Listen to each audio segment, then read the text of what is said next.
What is good, rookies? Welcome to Trade Talk for round 5. Coming to you on a Tuesday instead of a Wednesday. We're going to start doing another video for team sheets and VCC options with just a little bit more detail. I need to focus more on my vice captains and captains for the week because they're not working. But I also think it's a really good, healthy discussion to have for team sheets as well, just so we can do any last minute ones. Because if you picked up a Dudley last week, unfortunately, he got subbed thanks to team sheets and the extended benches and all that fun stuff. So we're going to get more into detail on that. So we'll do that on Thursday. Video will drop after the Thursday night game. So keep an eye on for that.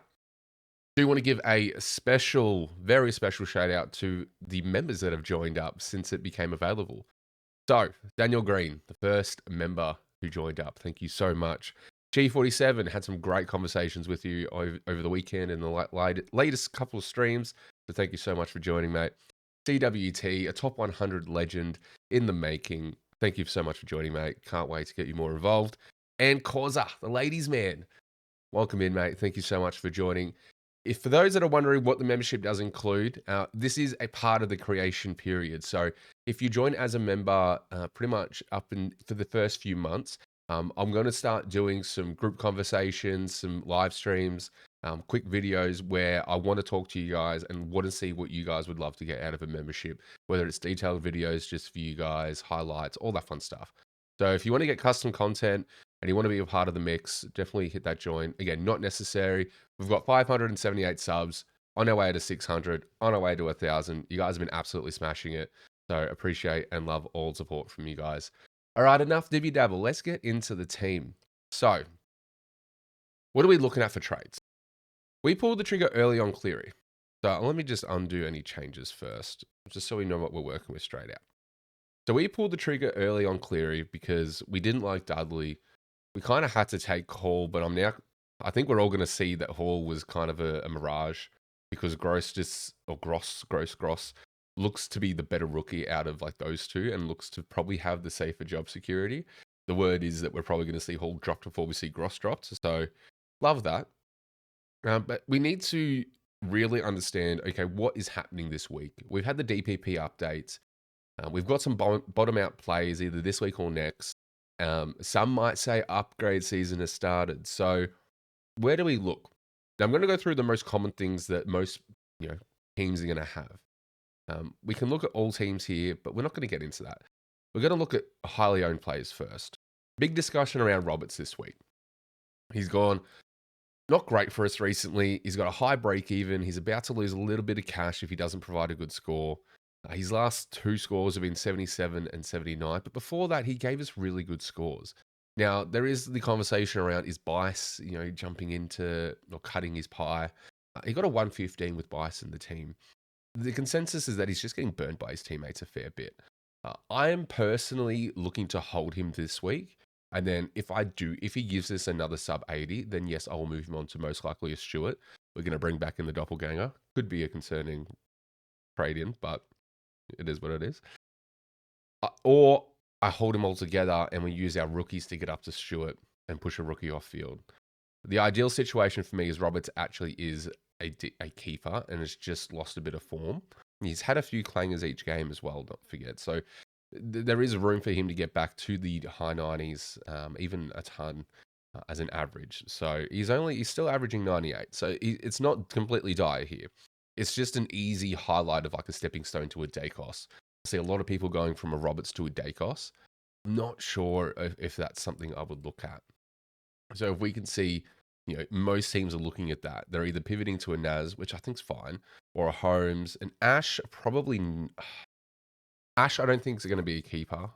I think there's just a lot of, you got Whitfield, you got Himmelberg, you got Ash. Like Whitfield has the better role, I dare say. Norwood just killed him. Brayshaw, great conversation point we'll get to in the mids. But like a Whitfield, I don't mind. And a Sinclair, maybe not. I learnt my lessons last year in paying top dollar for players and it just didn't work. Now, I thought paying 607 was pretty good for Whitfield. So I don't think I didn't play the value game there, but I also didn't pay max price like someone would with Sinclair. So with that in mind, Roberts, I don't mind it if you use him as a vehicle to get to Dacos or to a Uber Primo. But if you can facilitate it, I would be looking to keep him. Who else is looking to be traded out? Davidson. Davidson has Saints, and Saints leaks points to the wing position, the wing players. I don't mind it. I would only trade Davidson if you're getting in a Primo.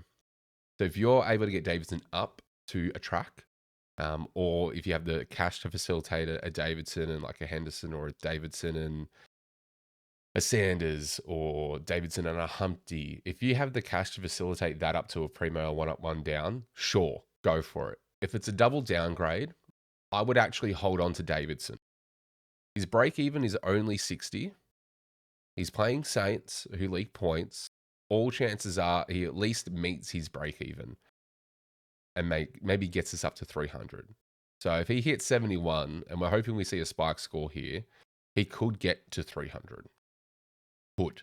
Not saying he will. So I don't mind holding Davidson this week if you can't facilitate getting him up to a Primo. I wouldn't double downgrade with him. I would hold on to him unless you have the need to like boost and get rookies off field or whatever it might be. But I feel like for Davidson, if you're getting up, go for it. Get it to track, get it to Dacos, get it to Rosie even. He looks like to be a target given the ever so juicy halfback role that we saw. Outside of that, I think we can use like a Davidson and maybe a dead rook like a Sardis if he's not named to get in like a Gross or a Cleary like everyone else. We have Cleary, so we could technically get away with just going like a Henderson down to Gross, and that's it for this week. And then move on Davidson, potentially move on Roberts, probably move on from Pryor, and we'll have a fair bit of cash between those three to be able to do something pretty cool. Now, what I can do this week in regards to my stuff we'll get into shortly, but who else is like on the chopping block here? Sardis, if he's not named, gone. 100%. Campo is one of those ones where he might get, the name up and come back in. This week he's not a loop option, but next week he is. So round 7, he's a loop. Round 8, potential loop. Then round 9 is not. So hopefully what we could potentially see is maybe there's a 99k rookie that pops up between now and then where we can kind of do an easy flip, bank a little bit of cash, or he gets named. Kako is probably one for next week. The only thing I will say is if your SZN rookies are playing, they have West Coast this week. So give them at least this week. Don't chop them out just yet. I was happy to move on Pryor this week, but I feel like there's a little bit more cash to be made, especially against West Coast. He's got a break even of 9. It's not dire straits to get him out. But they have North and West Coast in their next 3, which could be beneficial. And then afterwards they have Sydney, and then we're not holding them to round 11. So Kako, I would hold for one more week. The DPP is very valuable, but we have a lot more flexibility now with DPP for like a Henderson and an Ashcroft and a Davidson. There's a few different things. Rays is an interesting one. They have a tough matchup. I don't mind moving on from him. We just haven't made all that much cash yet. Like we haven't even made 100k yet. So I would be reluctant to move him on just yet. If he's a stepping stone and gets you a Primo in this week and you move him down to a Cleary or a Gross, I don't mind it at all. If that gets you like a track, sure, go for it. But I think there's a little bit more cash because his break even is currently 36 and he averages 57. So it's not dire straight for Moraes either. Maybe he throws in a spike score and helps kickstart that cash gen. Henderson, as I mentioned, he's definitely gone. He's averaging 43. His break even is 55. He's the definition of a trade out rookie. So we are actually considering a double or single downgrade. If Saad Al Houli is not sub and he's named on field or just whatever reason not sub and gets a full game, I might even bring him in for a Sardis instead, because then that gives us flexibility to potentially move trainer into flex, which I think is quite valuable because a lot of teams are getting stuck with having to field one a trainer or Reed, and they're both playing quite well. So if we were to do a double downgrade, and I'll just show you very, very quickly what this looks like, is we simply grab Gross or Grude. So we go Gross, then we go Stard, So if we do this, we then get 150K in the bank for next week. But then what it allows us to do is move Sard into the flex and then move Sard back in the defense for trainer. And then we finally have trainer, Bice, and Reed on field, ready to help kind of boost up our rookie numbers to make sure they perform. Pryor's probably gone next week. Moraes probably gone next week, and then Davidson gone next week. We've gotten rid of Henderson, who's a must trade out. We've gotten rid of Sardis, who, if he's not named, probably dead in the water and probably going to get some time in the VFL. There's a few different ways that we can look at it. Now, yes, we don't get track. Track's a miss here, which is quite frustrating. But we've got 150K. If we were to boost, what could we do here? We couldn't get track. I've looked at the numbers. We don't have enough to get track. If we wanted to get track, Sard has to become either an early Carroll, I don't love, or it becomes a Sandy Brock, who is, if named, going to make at least a little bit of cash. If we do this, then we can get Davidson. Can we still get Davidson up? We can't. Hold on. Who have I traded out? Oh, that's right. Henderson. Henderson has to stay up if we want track. So if we don't do the double downgrade, we have to go Sardis, we have to go Moraes, and we have to go Davidson. Because then we can fling in trainer to flex, which is fine. We'll grab Brock. We'll grab Brock. We'll grab Gross. Then we can grab track. Now, we're actually a couple hundred short from granting Rosie if we wanted Rosie instead. But what this allows us to do is once it finishes our forward lines, we can loop with Henderson. Really, what we could do is move him with Kako, and then just keep him down here for a forward rookie that might come in. And then we just move Gross over to Kako, because then it means we can flick through these guys as much as we want. Now, Cleary does seem like he's fieldable from a scoring perspective if you didn't want to finish your forward line, which is the only reason why I'm considering doing a double downgrade, because I can get Cleary on field. I can leave Ashcroft in the mid, and I pretty much put all my best rookies on field. I don't have to try and take a Hall or, a Henderson or a Pryor. I can take a Reed, I can take a Bice, I can take Ashcroft and Lindsay. Gross is probably the only one that's going to let us down. And then I can put Cleary here as well and get trainer and flex. So the double downgrade is actually quite appealing because I don't feel like I'm at a loss too much because these rookies are scoring. Doesn't mean they're going to do it this week coming, but if they were, we can capitalize on it. So that's really interesting. Double downgrade, or do we move into a track situation? Now, track again is not going to move too much in cash. He's got Freo, so you don't expect he's going to have a massive game. I'm probably expecting a high 80s, low 90s again, but could surprise us. He's a must-have for the Richmond and West Coast. The trouble is, how else are you going to get him in? Do you get him in this week? Are you able to facilitate Stewart and Track next week for complete value? Or are you trying to get a Dacos in? Now, I imagine most people are using Roberts as a vehicle to Dacos, unless you've got the cash in the bank to make it work with the rookies, such as like a Davidson and a Humpty or a mid-pricer that's failed. You can quickly make that navigation. So that's one thing. This is appealing, obviously, because we finish our forward line, gets another rookie off field. So then really we only have 1, 2, 3, 4, 5, 6 to worry about. Not bad. 6 including flex is pretty good. However, what does it do to our cash gen? So we've got 14K in the bank. That's literally nothing. It's not going to help us. Kako needs to generate more cash. Prize probably going to generate a little bit more than Go. These two are fine. Trainer's fine. Cleary's got to make cash. Henderson's dead. Campo's dead. Ball might likely be dead. And who knows what's happening with Brock. I don't necessarily love our bench health if we go this route to force track in. So at this current time, I am actually considering just a double downgrade. So we get rid of Sardis and we get rid of Hendo. So at the moment, this is what I'm going to lock in because it's more appealing than getting track in. And it makes it more appealing for our bench health moving forward because we want to make sure we have cash gen on the bench so we can continue to upgrade. Now, we brought in Whitfield last week. That may have stalled us for this week when everyone's getting into Dacos and all that sort of stuff. Dacos still has a relatively harder matchup in Brisbane. Won't get tagged, so we know he's going to play very, very well. Don't get me wrong. But I think we can cop not upgrading this week to make sure our bench health is pretty much top tier. Saad is more promising than any defender.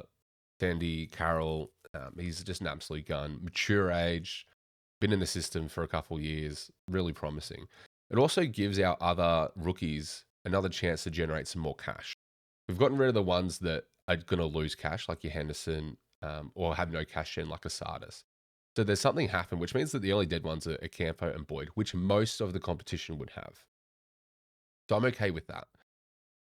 Ball, we just hope it works out. But this is where I'm leading in with my trades, is actually a double downgrade, because we're, I dare say, in a better off position because we kind of get the pick of the rooks that are performing. We also save a boost. There's no need for us to boost because we went early on Cleary. So it's fine. Most people are going to have to either do just a double downgrade and have to get in a Cleary and a Gross. Whereas we could really, if we wanted to, get away with just getting keeping a Sardis there because he's got a bit of cash on him and just going Henderson to Gross. We could also just do that, but I like the ability of getting Sard in just so we can put trade and reflex. That's valuable to me. So that's my trade plans. Bit of a ramble. But what are the rest of the competition doing? So we're just going to jump into players. We're going to jump into coach's choice, and we're just going to look at round change.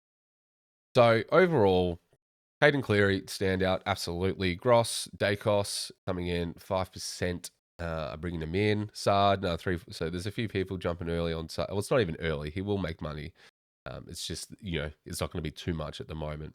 But hopefully he gets a full game. Holmes, great. If you are looking at bringing in Holmes, understand that he is going to be that number one tag target player where they're going to have spike games like we saw last week, but they're also going to have tag games, which is kind of like their flaw. People that are bringing in Rosie, hopefully they're not bringing him back in after trading him out. We never owned, so I actually don't mind trying to target a Rosie because he most likely, unless given a different role, he most likely will, move away from this cash and maybe jump back up to the early 500s. I'm still happy to pay that next week. If I can't get a Dacos, I'd be more, and the role sticks with Rosie, I'm more than happy to just grab a Track and Rosie or a Track and Stewart.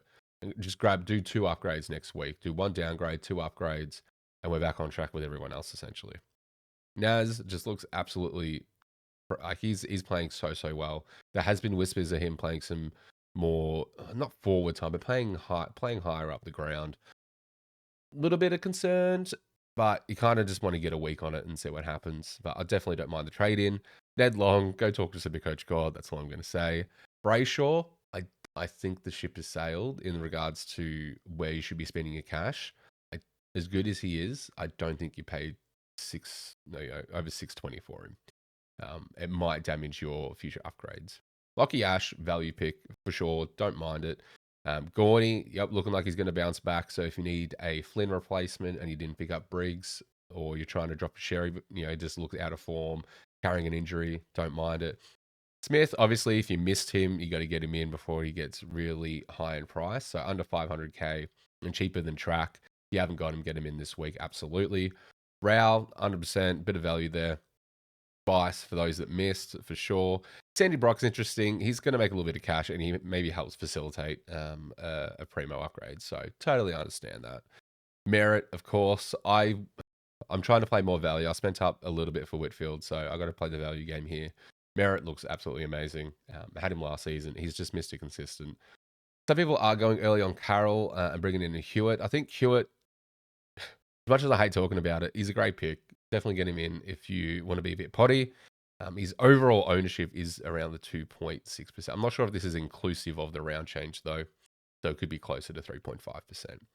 Obviously, some are bringing in Track. So not a lot of people are bringing in Track overall.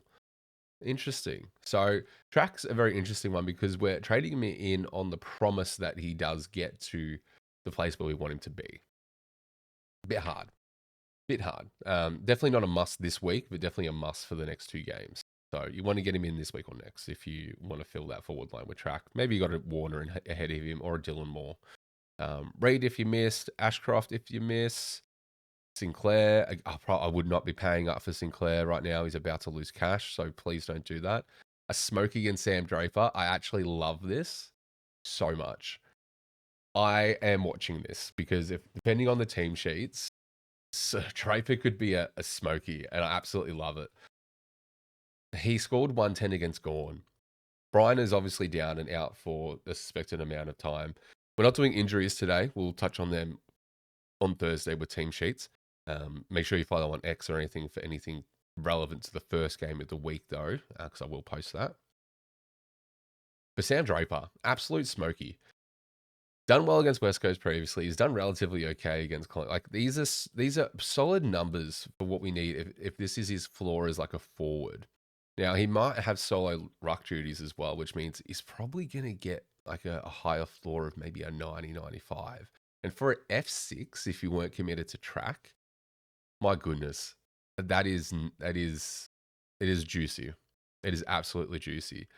Some people are getting either a Horn Francis back in after finding form or finally committing to him. So great. Don't know about Toby Green. He had a spike score. DeCotting, don't know if you bring him in. And we're just going to go. I mean, that's not bad. What's his break even? -6. I don't mind it. A little bit smoky. 99k Rook. Definitely does help facilitate some things. Don't mind it at all. And that's about it, really. I'm not going to go too much into that, but let's have a look at who's getting traded out. So Sam Davidson, again, makes a lot of sense. We've spoken on him. I'm not going to go into too much detail. Henderson must trade out. Roberts, please try to hold. Nod, obviously some people held for this week in particular to get some movement. So maybe it's a Davidson and a Nod, and you get to do your upgrade. We used Nod last week to get Whitfield in. DeConning, yeah, 100% trade out. Callahan, trade out. Oliver, I would not be trading him out. Hold on to him. They have a nice run coming up. They got Freo this week, but again, as we saw with track, they've got Richmond and West Coast in the next three. Clary's going to be fine. He can at least see you through for the next 3 weeks, and then you can pivot if you need to. Kako, I don't mind it. The DPP is valuable. He has got a little bit more cash to make. He can probably get up to the 200k mark. So just hold your horses on him. Fraser must trade out. Stone, I don't mind it. Has some more flexibility now with that forward defensive DPP, but by all means go for it. Again, Moraes, completely understand the trade out. Still has a little bit more cash to make. Lindsay, I would be holding on to as well. I would be going Moraes over Lindsay every day of the week if you needed to trade one of them out. So please hold on to Lindsay. He's going to be fine. The nine's going to drop out of his system soon, and then his cash in's going to reset. So it'll be fine. Lynch, don't mind it. Cos, yeah. This is I don't mind trading out Cos, in all honesty. He's going to make more money still. He's going to get to the 300 odd mark. It's tricky. It's tricky. If he's your worst problem, then definitely trade him out. Nevitt as well. Break even of 43. I'd trade out Nevitt over Cos any day of the week. Humpty just seems to be that unlucky side. You either won't Marek or Humpty, and if you chose Humpty, you chose wrong. Day obviously being traded out for 3-4 months, so makes sense. Murphy Reed is coming close to his break even. He's a fine trade out because really, let's look at his scores outside of the spike score here. Like he's been okay. He's been relatively okay. He's a fine hold or trade. I definitely don't mind it. Again, I would only ever go up from him. I wouldn't do a double downgrade and include Reed. Just hold on to it for one more week until you go up to someone. Yeah, Jackson is injured. Barry, yeah, cash installed. Sherry as well is going to lose a fair bit of cash. Yep. So he's going to go down nice and cheap. Sardis and Campo, and yeah, so these are all somewhat dead rooks now. That's fine. I have no issues with those whatsoever. So, what do we do? I really want to highlight the fact that with trades and this week and next, there are a lot of targets. Absolutely a lot of targets. We've got Dacos. So Dacos is a must-have really for Anzac Day. I'm not sure if he's a must-in for this week. If you can't facilitate it, I don't think you stress too much. He's probably going to do a 110, right? So if he does a 110, he's only moving up to 580. Sorry, he's moving down to 5. If he gets under his break even, he's still got a little bit more cash to lose. So if he goes, let's just say he goes 125, he's not going anywhere. So he's fine. You can still get him in for the clash. Again, we've seen the tag, but Dacos has been dealing with tags forever. Collingwood obviously facilitate for the tag on Dacos as well, which is different to some other teams. Very, very good. You got Merit as well as a main target. Merit at that price, he's probably going to fall a little bit. So I wouldn't stress too much. Let's just say he does a 125 as well. He's going to come back closer to the 600 mark. But again, he's got that really friendly West Coast game. Then he's got Collingwood and then North. Then he's probably going to cop Jordan, but then he's got Dogs and Rich. Like, he's got really one bad game in the next few. So I definitely don't mind it at all. Well, we'll touch on Ned Long just a little bit. Now, Ned Long is interesting. Supercoach God is all about it and has him in regardless of any trade situation. So, love that. And Scoobs as well is all about it, both being Pies boys. But why is everyone up and about this? So, if we have a look at the games that he played and what his scores were, when he had the complete time on ground, he actually he's very consistent with it. When he's not the sub, we've seen now 2 back-to-back games where he's able to produce this sort of performance. It's crazy. It's crazy. If the role sticks, and we kind of, Craig McRae has said that he's going to avoid the vest for a while. That's awesome. Now, if Houston comes back into the side and Perryman moves back into the midfield, does it really affect him? I don't think so, just because Perryman's more of that defensive mid. Long's more of that in and under, like trying to facilitate Dacos more than anything. He's looking for Dacos when he gets that ball. And he gets clearances as well. It's absolutely ridiculous. Amazing player. The concern is DeGoey. DeGoey is obviously injured. When he comes back in, if he's 100%, what happens to that midfield mix? Do you like if you're grabbing Ned Long now, and maybe you're doing a Davidson to Ned Long, are you hoping he's going to be able to facilitate and get up to 450k? Because that's essentially all you're bringing him in for. It's very much the same conversation as Humpty and Marek. They have to get to that 400 plus mark. Like, you want to make at least 150 odd mark. So if they can get over like 415, I think it's a win.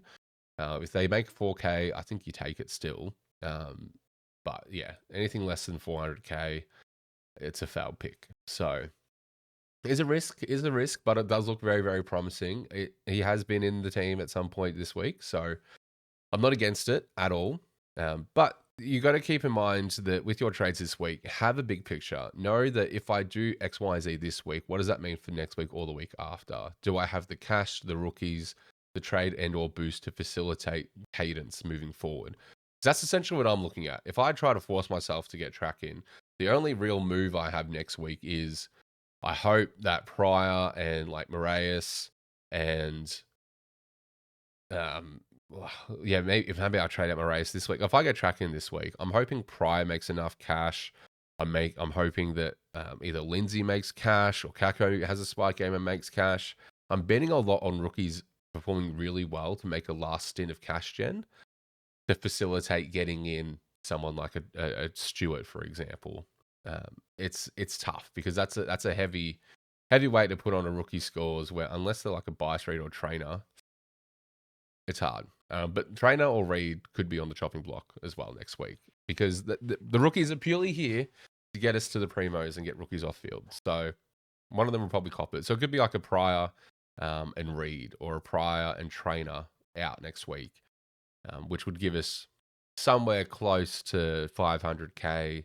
Then if we boost and say get Kako down to someone, we can make something happen.